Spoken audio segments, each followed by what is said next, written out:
Right, so the US 500. Most traders have seen the SPX, the SPY, the ES, but outside of the US, you'll often see something different. You'll see the US 500. And here's the thing, 90% of US 500 traders, they actually lose money. So is it the same as the S&P 500? Is it a stock? Is it futures? No, it's something called a CFD, and that makes it very different from the products you've already heard of. So by the end of this video, you understand exactly what the US 500 is, why brokers push it, how the costs and risks really work out, and when or if you should actually be trading it. Okay, so let's start with the basics. So the US 500 is a contract for difference, CFD. It essentially mirrors the value of the S&P 500 index. So that means it's not the index itself, and it's not traded on an exchange like the SPY or the ES futures. Instead, it's offered directly by the brokers. And it's often catered for those that reside outside of the US. So when you trade the US 500, you're often making a deal with the broker. If the index goes up, they pay you the difference. And if it goes down, you pay them. So there's no actual shares or contracts being involved. It's almost like a synthetic product. And that's why the US 500 is so popular globally. You don't need access to the New York Stock Exchange or the CME. You can trade small sizes with very low starting capital. And it's very simple to go long or short. So just because it tracks the S&P 500, it doesn't mean it behaves the same way as the ES or the SPY. So think of the US 500 as a mirror. It reflects the S&P 500, but you're not holding the real thing. So we need to understand why the US 500 actually exists, and it'll make everything a lot clearer. So CFDs were actually introduced in London in the United Kingdom during the early 1990s, and they were sort of a tax efficient way for hedge funds to get exposure to stocks without actually owning them. So you fast forward to today, retail brokers realized CFDs were very, very marketable, and they were sort of flexible product for individuals because no exchange was needed, there were very low barriers to entry, and you could essentially get global market access from a single platform. So why did the US 500 get so big?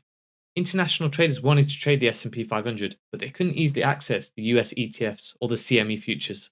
So essentially the CFD solved that problem. And here's something that most people don't realize. CFDs like the US 500, they're actually banned in the United States. Regulators like the SEC and CFTC don't allow them due to the high leverage and lack of regulation. So you'll never see the US 500 on an American broker. Instead, it's offered mainly in Europe, Asia, and some other regions where CFD trading is more regulated. So these brokers will offer some version of the US 500. Whether it's the US 500, the SPX 500, the S&P 500, they're all the same ticker. They all represent the same thing. They're the CFD of the S&P 500. But as you'll see through this video, that convenience, it often comes with costs and risks that most beginners don't even know about. Right, so now we need to understand the costs because a lot of retail traders blow up their accounts trading CFDs. So there's three main ones. Number one, spread. So the difference between the bid and the ask. So brokers usually widen this during volatile events. Number two, the commissions. So some brokers on top of the spread, they charge a commission per trade. And number three, the overnight swap or financing fees. So this one catches beginners out. So if you hold the US 500 overnight, you essentially need to pay the broker for the leverage that they're giving you. Of course, this can be avoided through certain broker accounts, but that is broker dependent. So I'm just going to show you the US 500 on my charting platform. Right, so I've just opened up the charting, and on the left-hand side we have the US 500, and on the right-hand side we have the ES futures. So as you can see, the price action is pretty much the same. They both mirror the S&P 500. But there's one key difference at the bottom here. You can see the volume on the ES, but you can't see any volume on the US 500. And like I said, the US 500 is an over-the-counter product. Okay? There's no exchange, which means that there's no volume feed because you're essentially making a deal with the broker. So in that sense, it's not as regulated as compared to the futures market. But of course, if you are trading the US 500, you could use the ES futures chart to help you determine your trades for the CFDs. That would make sense using the volume feed from the ES futures. Right, so now that we covered the costs, we need to look at sort of the beginner pitfalls, biggest mistakes that small accounts make when trading the US 500. So number one, thinking leverage is free money. It's not. Brokers advertise 20 to 1 leverage, sometimes 50 to 1 leverage, and sometimes even 500 to 1 leverage. Sounds quite exciting, but it means even a small move can wipe out your account.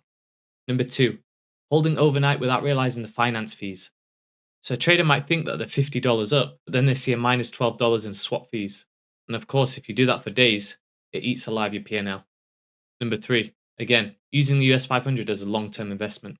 CFDs are not built for that. The fees will take a lot of your profits, and instead it will actually just be better for you to buy the SPY ETF if you want to invest in a long-term product. And number four, essentially switching products without a plan.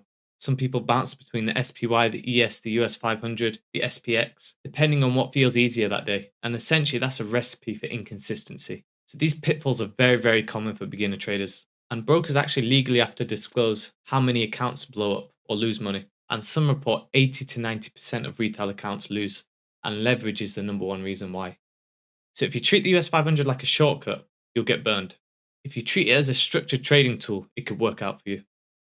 Right, so now we need to understand the leverage. This is a very, very important slide because this is the reason why most beginner traders blow up their accounts trading the US 500. So when you open a CFD trade, the broker offers you a leverage, whether it's 20 to 1, 50 to 1, 100 to 1. And that means with a small amount of capital, you control tens of thousands in market exposure. I'm going to give you some examples here just so it makes it quite easy to understand. So if you made a deposit of $500 into your broker, now let's say the broker offered you a 20 to 1 leverage. So essentially your market exposure would be the 500 deposit multiplied by the 20 leverage, which is 10,000. So if there was a 1% move on the S&P 500, which is very common in today's volatility, you'd essentially lose $100, which is 20% of your account. Now let's move it to the 50 to 1 leverage.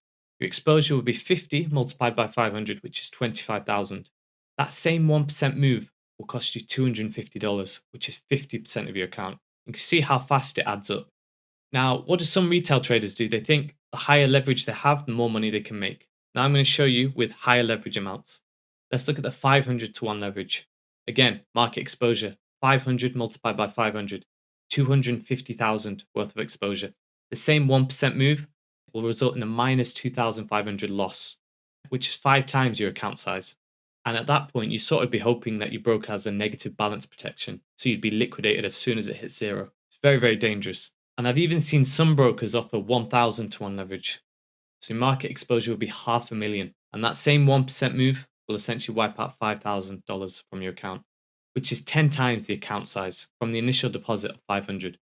So leverage isn't free money. It's very dangerous if you don't know how to use it correctly. If you're reckless, your account will blow up. So here's the rule, sort of respect the leverage, understand the calculations, and understand that high leverage does not automatically guarantee higher profits. Okay, so we're going to go into the beginner misconceptions, just a few questions that beginners sort of slip up on. So number one, is the US 500 the real S&P 500? No, it's not. It's a broker product. Remember, it's CFD. It reflects the index, but it's not the index itself. It just mirrors it. Number two, can I hold the US 500 long term as an investment? Technically, you can, but would you want to do it? No, because financing would destroy your long term gains. ETFs like the SPY are more useful for that. Number three, is it safer than futures? Well, not really, because leverage still works both ways.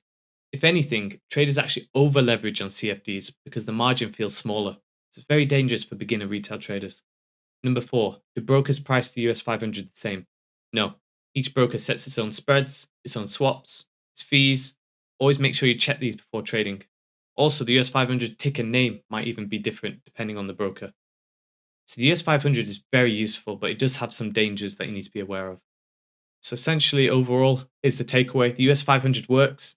If you're outside of the US and you can't easily access ETFs or futures, you want small sizing and flexible long-short exposure, and you're sort of aware of the costs and you can manage them correctly.